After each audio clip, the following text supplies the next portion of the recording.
तर दादांची इच्छा पूर्ण व्हावी ही माझी इच्छा। एनसीपीच्या विलीनीकरणाबाबत शरद पवार यांनी एक मोठं विधान केलेलं आहे। 12 तारखेला निर्णय जाहीर करायचा होता असं देखील शरद पवारांनी म्हटलं। अजित पवार जयंत पाटलांमध्ये चर्चा सुरू होती। राष्ट्रवादीच्या विलीनीकरणाबाबत शरद पवारांचं हे मोठं विधान समोर आलेलं आहे। अजितदादांची इच्छा पूर्ण व्हावी ही माझी इच्छा आहे असं शरद पवार यांनी म्हटलंय। दोन्ही राष्ट्रवादीच्या विलीनीकरणाची चर्चा झाली होती आणि 12 तारखेला निर्णय जाहीर होणार होता असा मोठा गौप्यस्फोट राष्ट्रवादीचे नेते शरद पवार यांनी केलेला आहे।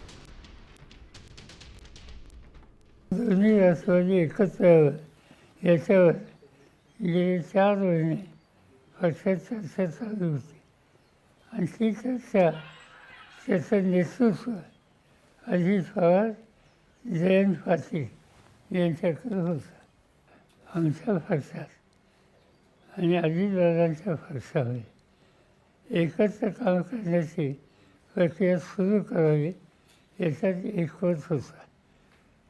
3 मीटिंग झाली आणि निर्णय आत्ता जाहीर करायचा होता 12 तारखेला आणि ही तारीख अजितची दिलेली होती, पण दुर्दैवानं हा अपघात झाला। मग आता दोन्ही राष्ट्रवादी दादांची इच्छा होती ती पुरी व्हावी ही आमची इच्छा आहे।